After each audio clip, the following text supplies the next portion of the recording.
I don't care. I don't fuck. পুরাতন খেলনা আমি সবসময় গরিব মানুষদের ডোনেট করে দিই। প্রিন্স মাহমুদের সাথে গোপন ভিডিও ফাঁস হয়েছে অনামিকা ঐশীর, যা কোনোভাবেই মেনে নিতে পারছেন না ঐশীর ভক্তরা। আর যাব না বেগুন তুলিতে।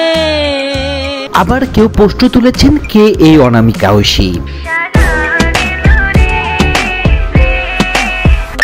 বরিশাল শহরের মেয়ে অনামিকা নেট দুনিয়ায় ভাইরাল গার্ল হিসেবেই পরিচিত।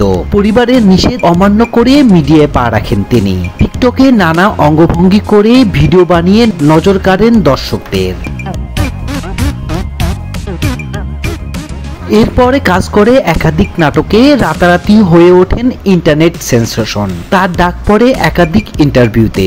বছর দুয়েক আগে তরুণ সঙ্গীত শিল্পী আলভিকে বিয়ে করে অনামিকা ঐশী এরপর পুরোপুরি বদলে ফেলেন নিজেকে।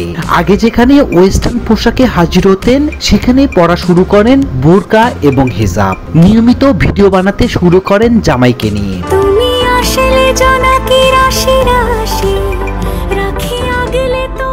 তাদের দুষ্টু মিষ্টি ভালোবাসা দেখতে বেশ পছন্দ করতেন মানুষ। পাশাপাশি সমালোচনা করতেও ছাড়েননি নেটিজেনরা। সমালোচনাকে পাত্তা না দিয়ে নিয়মিত টিকটক করতে থাকেন আলভিও। তাদের ন্যাকামি দেখতে দেখতে বিরক্ত হয়ে ওঠেন সাধারণ মানুষ। একটা সময় নেটিজেনরা কমেন্ট করে বলেন, খুব ভালোবাসা টিকবে না, তাই এই ছেলেটার জন্য মায়া হচ্ছে তাদের। বেশ কিছুদিন ধরে সোশ্যাল মিডিয়াতে আমাদের নিয়ে অনেক কথাবার্তা হচ্ছে। তো আমার হাজবেন্ড সাপোর্ট করতেছে, তো আমার মনে হয় না আমি খারাপ কিছু করতেছি। দর্শকের এ ধরনের কথার জবাব দিতেই তখন একটি ভিডিওতে এই দম্পতি জানান তাদের উপর আল্লাহর রহমত আছে, তারা আল্লাহর পথে চলার চেষ্টা করছেন, তাই চিরকাল তাদের সম্পর্ক একই রকম থাকবে। কিন্তু এর কিছুদিন পরেই দেখা যায় টিকটকে আবারও ওয়েস্টার্ন পোশাকে ভিডিও আপলোড করছেন ঐশী। আমি এখনো হিজাব বোরকা পরি, আপনি হয়তো জানেন না। নেটিজেনরা প্রশ্ন তোলেন, তবে কি ভেঙে গেছে টিকটকারের প্রথম বিয়ে? আলভি ঐশীকে নিয়ে সোশ্যাল মিডিয়ায় তখন নানান গুঞ্জন। তখন ঐশী জানান দিলেন তিনি তার সংসার ভেঙে দিয়েছেন। আলভির সাথে তিনি আর একসাথে থাকছেন না, তবে ঝুলে আছে তাদের আনুষ্ঠানিক বিচ্ছেদ। এটা নিয়ে লাফালাফি করতেছো, ওইটা আমার অতীতে ডাস্টবিনে ফেলে দেওয়া আবর্জনা। প্রশ্ন ওঠে কি কারণে ভেঙে গেল অনামিকা ঐশীর বিয়ে।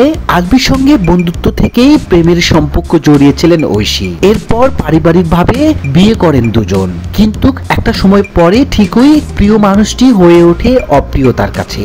সিদ্ধান্ত নেন সংসার ভাঙার। আর এই ঘটনা নতুন করে সমালোচনার মুখে পড়েন তিনি। তবে তাতে মোটেই বিচলিত নন ঐশী। জানান মানুষ তাদের একসাথে দেখতে চান বলেই নানান কথা বলছে। তবে এতে তার কিছুই করার নেই। ডিভোর্সের পর লম্বা সময় আলোচনার বাইরে থাকেন অনামিকা ঐশী। এরপরে এই টিকটকার মেলামেশা শুরু করেন উচ্ছৃঙ্খল ছেলে মেয়েদের সাথে, আবারও জড়িয়ে পড়েন আড্ডায়। এরপর তার পরিচয় হয় প্রিন্স মাহমুদের সাথে। ধীরে ধীরে গড়ে ওঠে বন্ধুত্বের সম্পর্কে। এক পর্যায়ে যা গিয়ে গড়ায় বিছানা পর্যন্ত। নিয়মিত মাদক সেবন করে অবৈধ মেলামেশা শুরু করেন দুজনে। যাব না বেগুন তুলিতে।